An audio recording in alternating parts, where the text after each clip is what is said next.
my name is Dr. David Bruss, and I've been a practicing exotic veterinarian for the last 25 years. I'm the author of Sugar Gliders, a complete veterinary care guide, and I'm also president of the Association of Sugar Glider Veterinarians.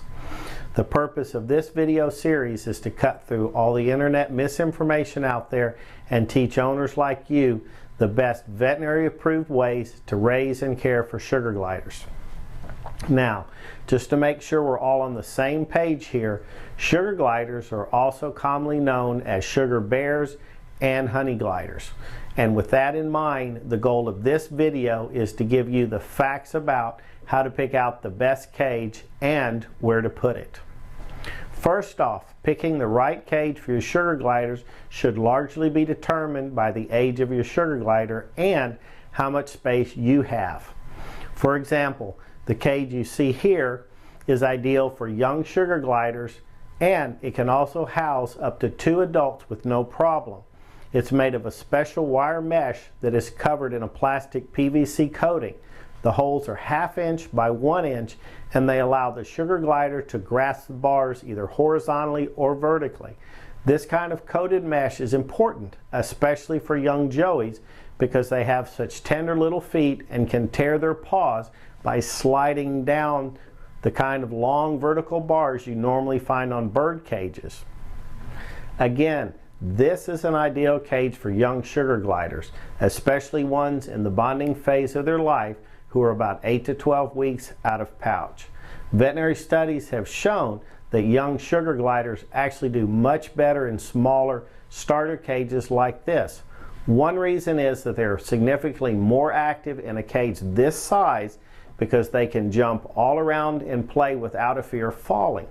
Sugar gliders have an instinctual fear of falling, and whenever they can't firmly grasp their surroundings or be confident that they can jump to another object, they will become significantly less active.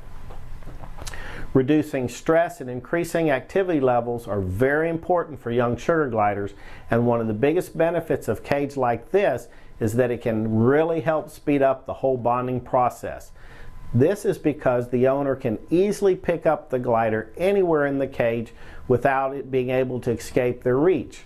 By placing the heat rock and nesting cloth like this just inside the cage door, it's easy, even for young kids, to be able to reach in and get the baby out without having to chase it all around.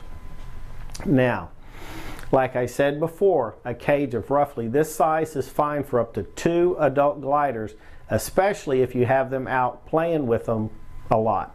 But whenever possible, as they get older, you should always try and get them the biggest cage you can afford. Once a glider gets to be around 4 to 6 months old, they can do just fine in larger cages like this, and that's what most people use. Now, when picking out a larger cage, the 2 most important things to consider are coating on the bars and the spacing between them. As far as bar spacing goes, it needs to be no more than 1/2 inch, or the animal will be able to escape. Sugar gliders can really flatten themselves out, so you want to make sure the spacing is right. Also, safety latches on all the doors are very important because these little guys have hands that can open just about anything. Actually, the hardest part of shopping for a large sugar glider cage like this is just telling them apart. Nowadays, almost all large aviary cages are made overseas, and they all look identical. The problem is they're pretty much impossible to tell apart, especially on websites, and almost all of them are made of pot metal, covered with cheap coatings like paint, powder coating, or galvanization that can quickly begin to flake off. The thing is, once the coating starts to flake off, a sugar glider can get zinc poisoning from the bare bars and die.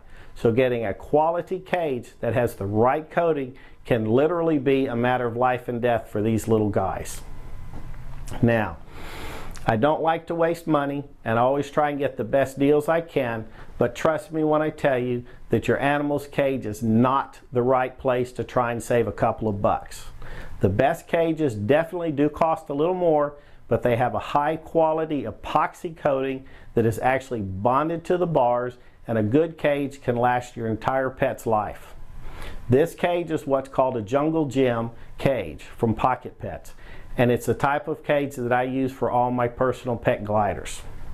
Okay, once you've picked out the right cage, the next question is, where's the best place to put it? There are 5 important things to keep in mind when picking out the right cage location, and they are 1, temperature, 2, lighting, 3, toxins, 4, noise, and 5, companionship.